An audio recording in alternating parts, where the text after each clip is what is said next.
Mayam Krumzari, the Ningribus Impact News ni, I Joyshree Usham Impact News ke Manung Hunana Taram Nokchari. Megi 13, Handak Chaigi Megi Tang Taragum Doida, Admina Abduct Kiba, Aduga, Jungi Tarada, Asiba Haksang in a Funkiba, Konsa Kulgi, Liang Mai Naga, Micham Taruk, Mogi, Misi Asiga Marilena, Yamna precise oiba,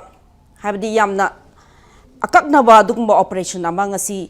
Combined team of Manipur Police, NIA, CRPF na admine sa thakiyari akaknaba pau fangbadagi yamna precise ba akaknaba dugum operation sa thabada mioi ani phare hariba nagamicham taruk moigi mihat padar chena bani haiba mioi ani LEILON VAIPHEI degi phare aduga moigi operation jinga si ayu angan badad admine sa thakiba operation ni hari aduga police report ki matung na phakraba mioi ani adudi Pradeep son of Tomba resident of LEILON VAIPHEI village aduga ayingbi wife of Pradeep resident of LEILON VAIPHEI village haiba si ngasi ayuk nganta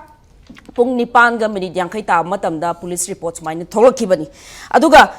nungthil pung amaga minute nipuga nithoi ta matamda anauba another press note police ki site ki thoklai masida haiba gi matung inadi ayingbi Elias Mangai daughter of Nimkin Sao and Pradeep hariba miyoyani asi witness huziki abduction case abduction tawringaida uhoba mioi singi mogi witness sing na identify tawro matungda admaina fagat pangamle haibagi kano press note se amuka hanna nungthilda muk thoklai aduga atoppa chenaba singju phana bai damakta kanna honari habaje Manipur police ki maika degi maina phongdorakpani nahan chief minister na senapati da chatpa matamda namdilong da naga protesters singa admaina wari sana badamana phongdokibasi yamna asongba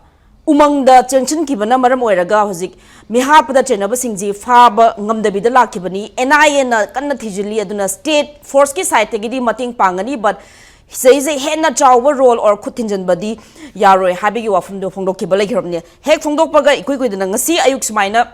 tholak pasidais Fabagi di hamada akoina social media da mayam analyze obazi miyam na yamna ngakpa phawba karino si phari bazi aduga maming singje yamna details e full detail pirakta basre is da miyam gi maike degi henna chamam na ba phonba aduga maming singji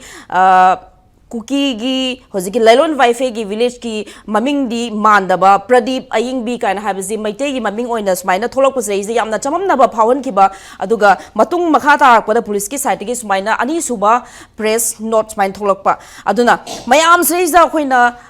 khana na bai tanja logjege ngasi ki topic asi LEILON VAIPHEI arrest facts versus rumors achum bana karino rumors na karino habdu akhoi khangmina shi ngasi gi akhoi panel members na oza Dr. Yumnam Premananda head of Manipur University law department oza Taram Nokchari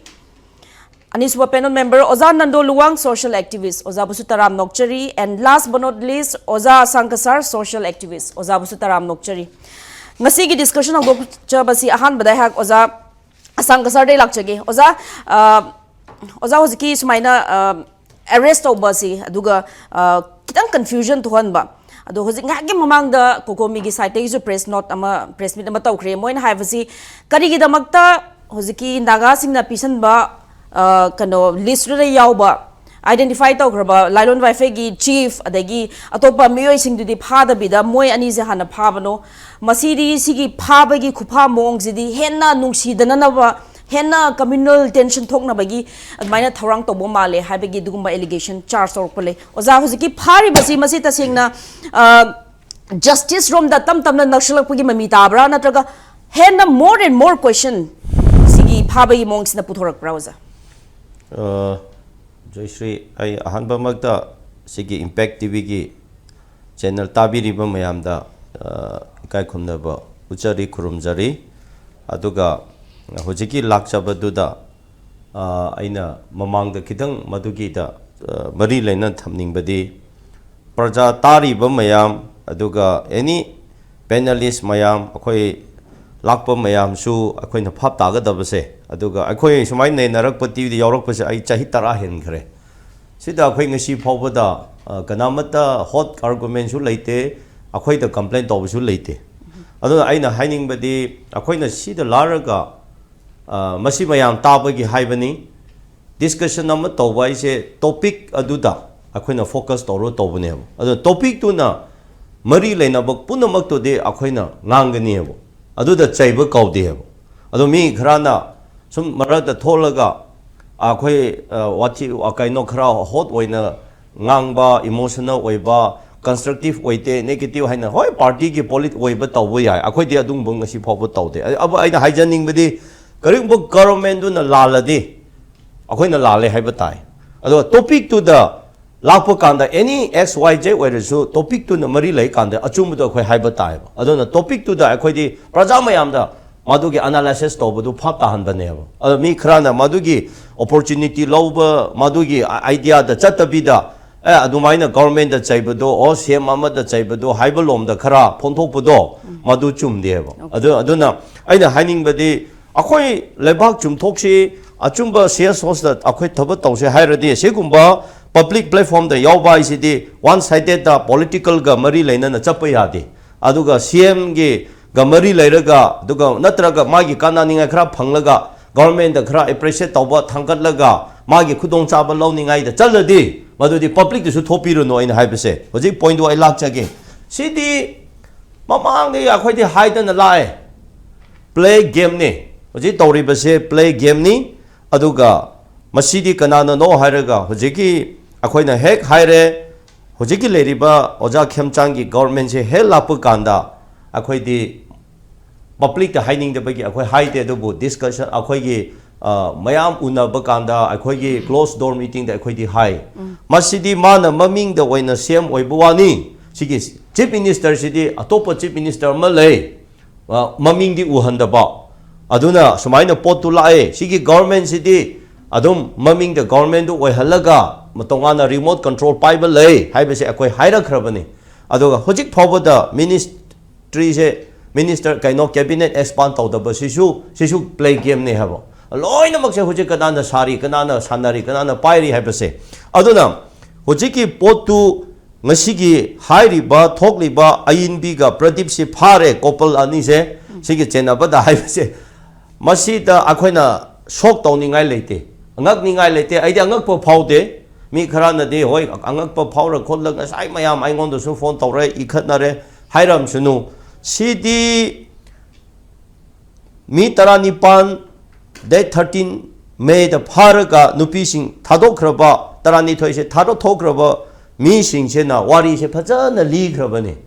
Ado Moy Yoram the Boya Moy team never. Go. Ado the Hojik Paga the Basimen se Lelong Waipegi Chief Senior. Ado Nasi Power the Lelong Waipegi Chief se Pa deaba. Aduga Hojikti Aduga men Lelong Waipai the Madu the involved over Mayamdo. Ado the part of the pull up Papa to the INB ga Pradip to Yao Heredi Maduna another chapter never topic never. Ado atopa the Padraga man culprits in the Padraga Madu the Chinaba mini Haiduna go Paraga Maiteni Adu the Labani Haibagi narrative se Sakale Heraga Hojila ba issue se diverse toning I Tobuneva Hojeki Mayam the justice PO Aduga mi hatpa midu Paba midu a book to the Bayade, arrest of the Bayade, government Matak the Zaira Kareva. Aduna, a quaggy minister, a same Kamchan, so cannot tuck Kareva go. Mayam the tuck but then upilate the banana. Masiki issues here, Pabas Haraga, Natraga, she Paraga, Pokum Hokum Tauraga, delay Tauraga, Krata Kraniava.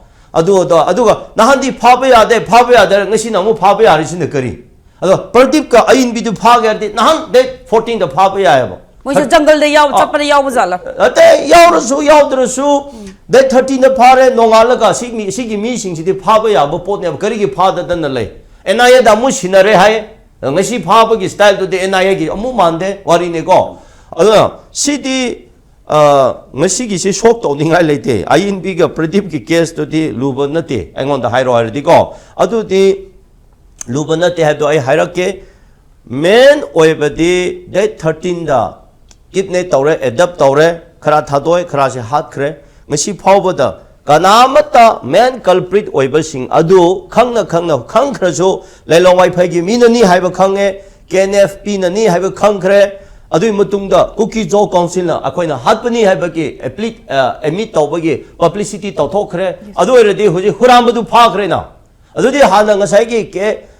Cookie Joe Council leader Marido, the Han media the Popo Mayamdo Han a book toro. LEILON WAIPHEI की chief तू तौर लोइना थोरखरनी मधु तौगदबदुदी तौदरगा करिगिनोबा फम लगंग ngasi INB ga Pratip si amu phare kopal ama du doino maduga maitei ni hoi maitei oibe ya oidaba ya LEILON WAIPHEI du da phami lai chahi kuina lairabane na LEILON WAIPHEI ki leader sing chief no order piraga no asi pharo aina phabu kanda marak tu da moisu leblaga changba oiramba ya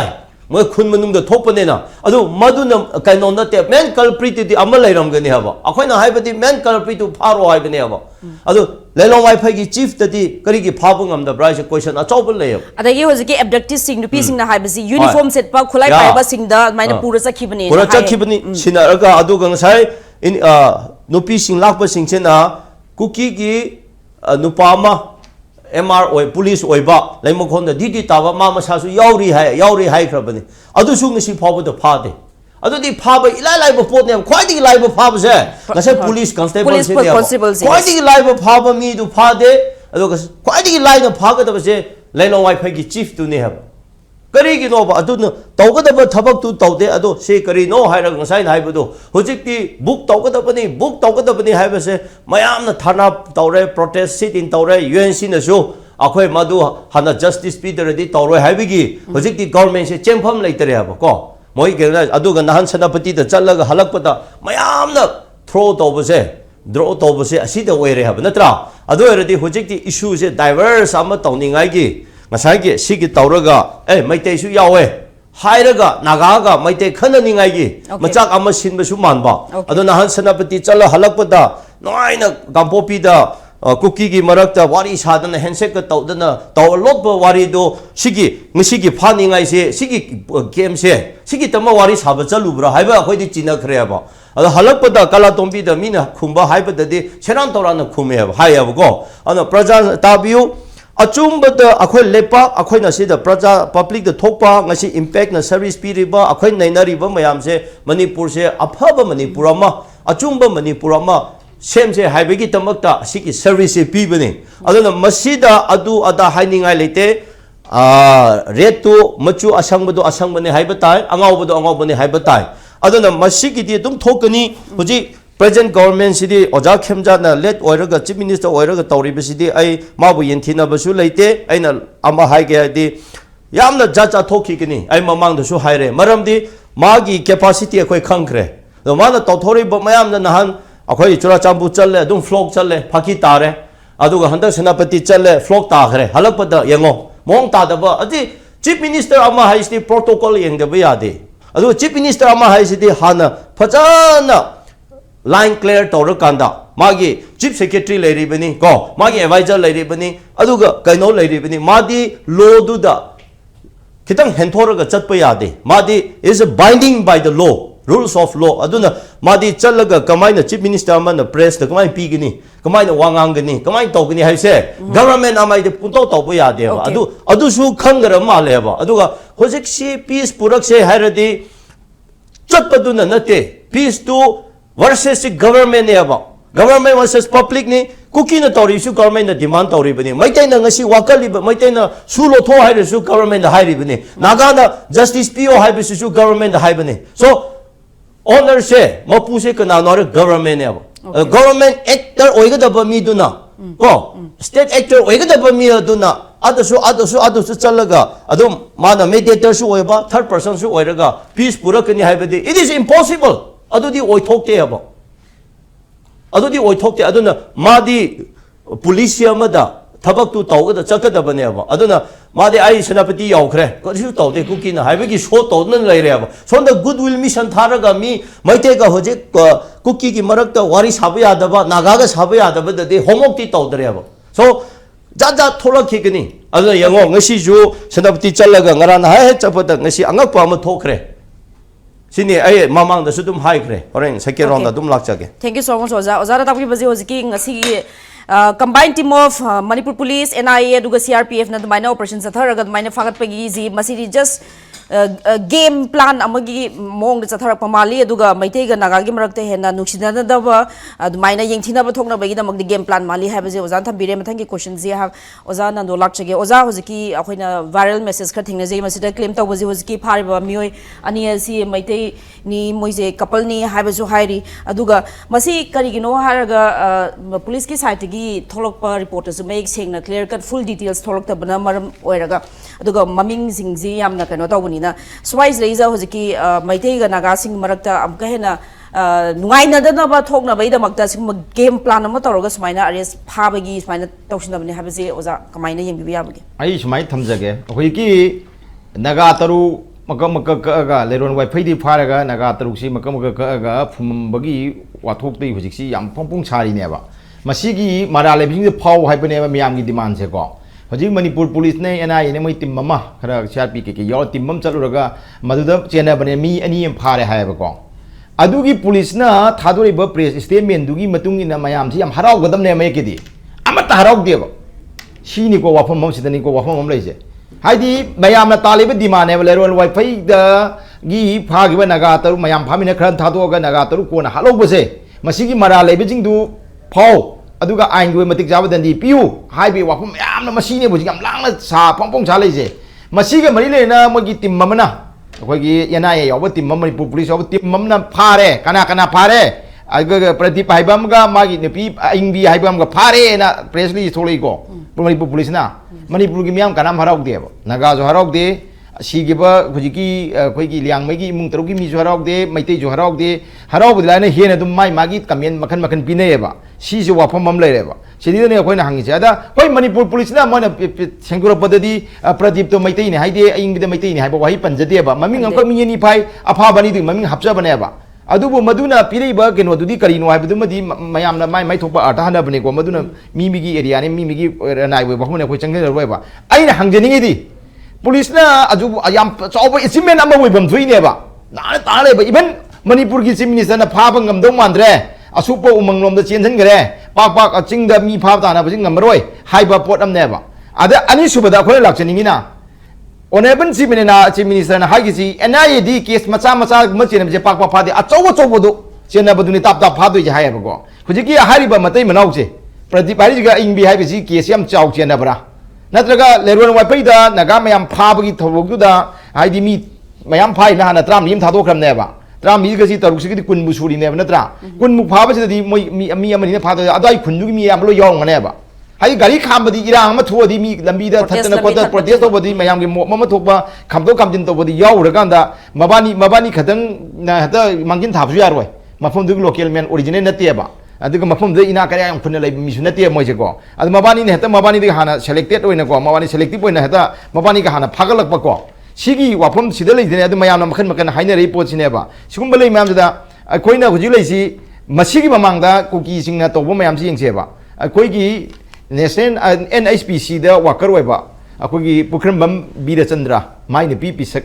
adu hai sikrai that legi ada ningto ma moi ani si ningto gong wat number 8 ne ga laimata ki koki mohon village da koi de mo chu thabak to dana dai koki ningto khangna dana dum heta dai da khunda le ta na phajale ba mi ne ba adu 2023 gi November tha dai du wei ne khale adai da mo je adum hat khram ne ba hai di laingam de ko mai tei laingam de ko ma phum da adu matung da akoi gi 2026 ki January kun hayeng na state hood wegadaba January kun mathoi wegadau numisida state hood ki function da disturb dongna bana chuchampuda nupi longjadaga maming onjar ga chule ba mayang na bam disikanta swani maitei mingda aduga a chuchampuda mai nupi logdana ginmin thangana maming olo kuki maming ondana haitare ko aduga mafam da church ka dana khotna kisan lining chachadana khotna tawra pra onjara ba misu adum hat imne ba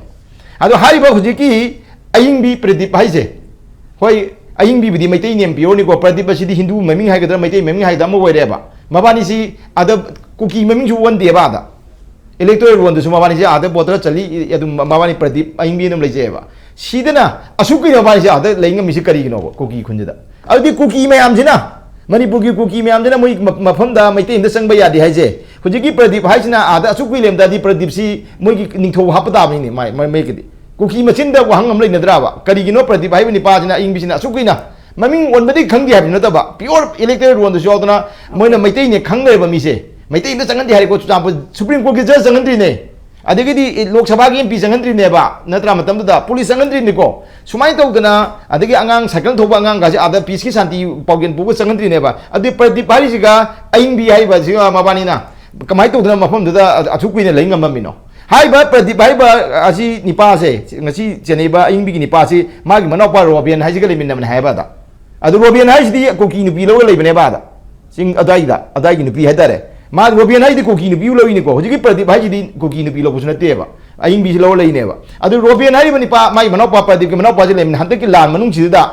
मंगोंदा माने कोकी नुपी लोबिना नोगी दी कोकी नुपी मोगी customary दा मंकट तोगदा मी इरोई PU सन PU गाना हाबा मयाम दा offer तोनबगी तोबदो अदु P ngam da ma lai me pi ngam da degi mana khra pi leibi nang di haning ga ha ya ba mi ni ga na toroga yu thakla koki mayam de sum haibdi khang mak da lan mak da hing de chen tharak paneba moi wari moi local club sing piba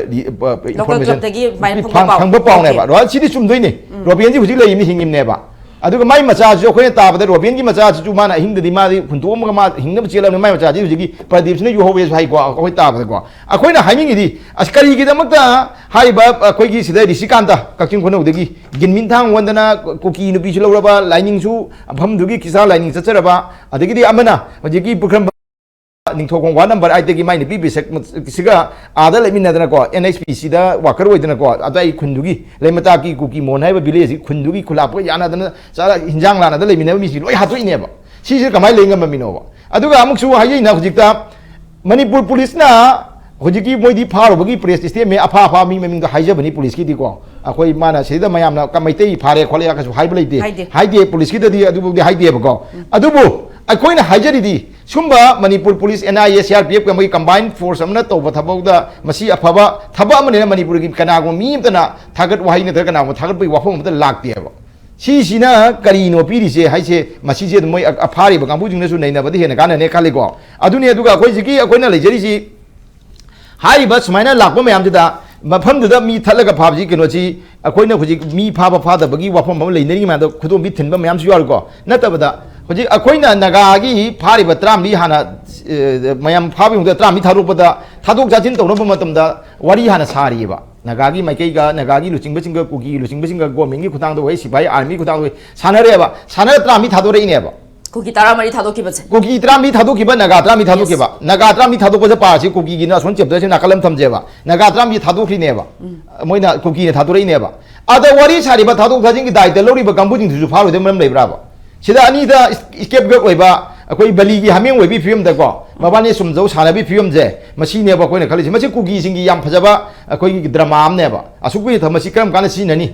कमी मैतई सिंगे आदा लेबा ममांग अति चुचामपुर अमा लेई मैतई मनि पामा अखोई चुचामपुर दा cookie जो जिंग इबु याम फजन तौबिरि गान लान जा हरपो मतम दा को मैतई सिना इम्फान दा कई अखोई कुकी जो जिंग ताती तावई तौबनी आईदी चुचामपुर दा कुकी जो जिंग याम तनुआ थंबिरि खोपि गाना फमदन आदा वांगा वीडियो थादरोपा भाइरल ओइबगा याम थौदोक अमा लेगिबा सुमाय तौना सानरिबा मयाम से सि याम पंगबगी वाने बा कुकी सिंगा तौइसे कोई पुलिस की दी कई दी मोई सरकार की दी गवर्नमेंट की मी हाइरपा फाबा तो चथबनेबा फरे मागी मचिंदगी दी हयें क्या फाबी दुना हाइबम जो कोई दी खंगनिंगिनेबा हंकिन क्या फाबी दुनो तो फादादी आई वखंददी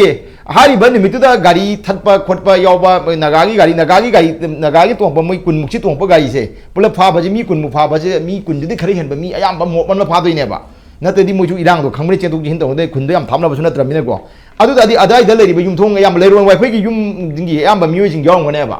अदुगी मतंगुदी अयाम्बा सी आयें कया याम फारतोइना खोतोइना हाइबा वाफम अमसु अखोइदि हंगबा याइबा अदुगा आइना अमगसु हाइजैसे पुलिसना अदगिदी NIA ना कादि CRPF ना सी नोंगाल आयु अंगन बदगा तौदना फादना खोतना आइमीगा प्रदिका फारे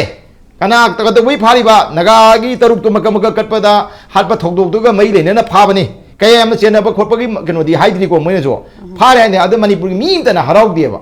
हराव गदब दा हराव दिसे सीनी वाफम दि सीदी मणिपुर की प्रजाना मखाताना ने जगी जुन हाइब जाय हान बरंग माइतम जगे थैंक यू सो मच ओजा मथंग वहांग से है ओजा डॉक्टर युमनाम प्रमाण लाग जगे ओजा होजिक पुलिस ना मोगी इन्वेस्टिगेशन तोबा ngasi फाबा ngasi ड्रग सीजर तोबो जे आयाम मोई रिपोर्ट से खुद द थोकन दे लेट इवनिंग को मदायाम थोकन बनी अदुगा खोई पाउमी सिंगना कांटेक्ट लेरगना खन थिदोगा फंगबा दो ngasi अयुक अंगन मदस माइनर ऑपरेशन जथै हाय अदुगा पुंग अयुक पुंग मापन ताद्रंगा 8:50 दस माइनर मोगी report sim thoklek adu oza aduga hozik oza nando na habi bugum hosiki report sai tholak pa miyam je harau bodi kram lai te khara man di joke of the year kind habi su yaure de comment sim mayam khoin thing je oza police ki role je baswai zida khara manipur zida is the moi na low river role je kitang highlight obiyo aduga sigumba sensitive case ta information khara kano public taga uthok pa yada ba dumba information khara lei bazala mi gi maming amada khoi di manipur da lei za am yumnak adai gum maming je full dum yawe swai za police ki role je kitang highlight obiyo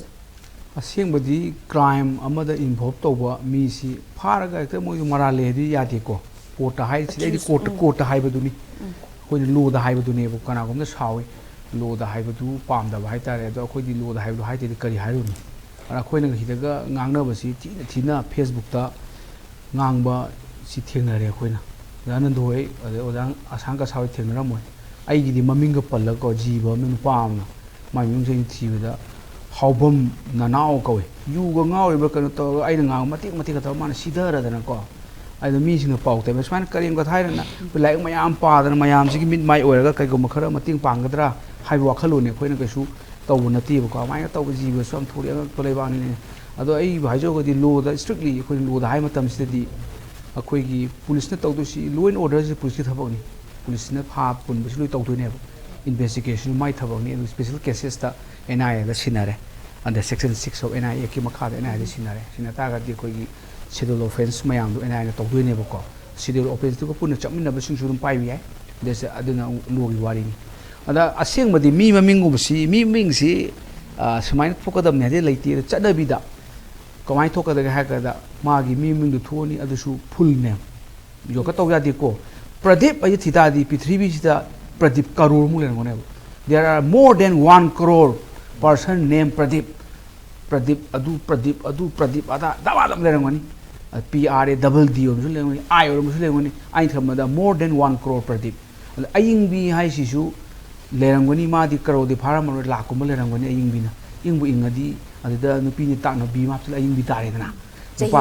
nupa dan aying ba tare normally full name ogidawni full name means which her name maming jima ha pa tare yumna ha pa tare aduga bracket among the aged about hapta ati ko pradip baji karma pradip manga thola di sahi kunthra man adai lai about haini direct highway yaroi about 30 year 40 year 35 year sima hapta ba yadi hayang yaroi baji court putok pada si pradip su karam pradip no sibu yen maming la ngam ara ne baji pradip haraga yumna yawgani magi VAIPHEI wairo haukipu hairo maitei gi oigana leidana ko salam sarang adum hapani adu matung aged about se hapta yada ba adu makhada son of daughter of fajana hapani mapa du legi drani lerang haini leiraga kaim hairaroi mai to adu su mapa du maming asang ba ko doini aduga residents of haraga LEILON VAIPHEI na tono hajam su yaroi LEILON VAIPHEI je tigat pada masi 2011 ngi census ta masi 694 mi lei person lei aduga magi household si 123 lei ko adugi potu even kupsi di crime yam sensitive oibanina sidi even magi house number leidna ko village to gi adugi area do bokta kupsala ka doini khudam hayota kwa ka thel har ko thin ki khang kwa this very big adana kwa ka thel har ko the maning lera mayai lera adagi near to adu len ma ka ha ko doni amai tawdana PS adagi di PO si fajana seng ha ko do bani ana adu bo hatra bokta yam casual in thueba pradip san of tomba su de manipur da di tomba chawba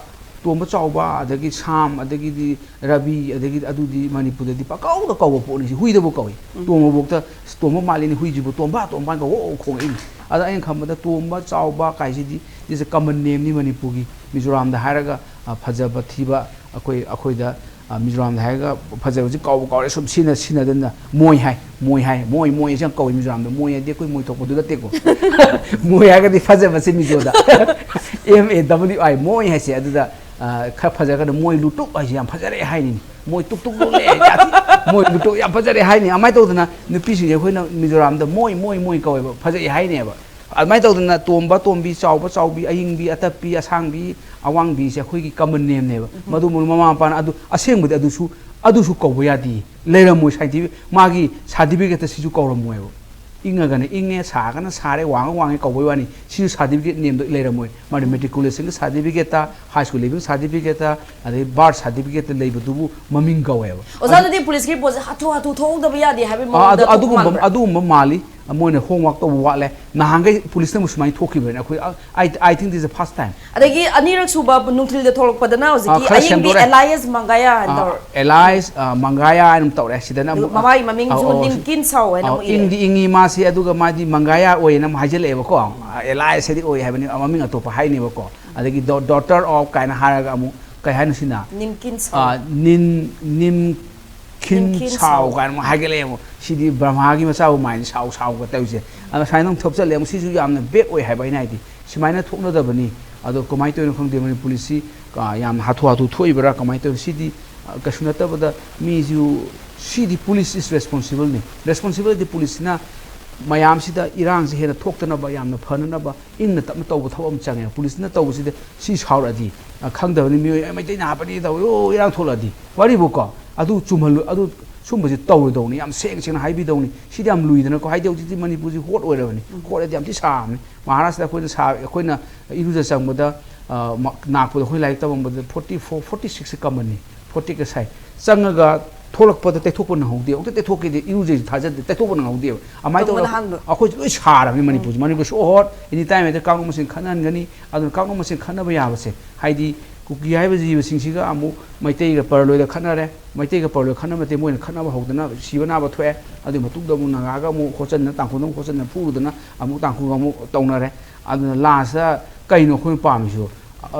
nung sijana leiba maitei ga naga ga mu khana jai ro wari bo khaju khana roi chu khana bi ro khoi khana roi di khana ba yaw ti ba khoi wa khanda adu gi pot ga changsil leibra kaino khoi changsil oram da ba yai tagu masung maming gi sumaina am be oina pradip aying bi kan ha nga ta asabi kan hai do bra si gi si ma topi ba si yam phate hapta ga de full name si lo du su lei bani affidavit i du ni lo dai bu affidavit i matam sida full name i da yar adu su yumna why kan sam ai yumnam kan i da yar no Shri Mr. Yumnam Premananda Singh aged about 50 years son of daughter of sang ni du ni leifam PS adegi ti PO hap tu ni sa adu ma am da hap kan da ma si sideni khang du ne ba ko hingo leibada ai hingol sida south na si le northern si le east west le sida ni lambi le loi ta kan ai lam ni khangdui ni na amai tauna sigi mi je kana no ai daklor mam ju ubot o police station adugi PO adugi adu tombagi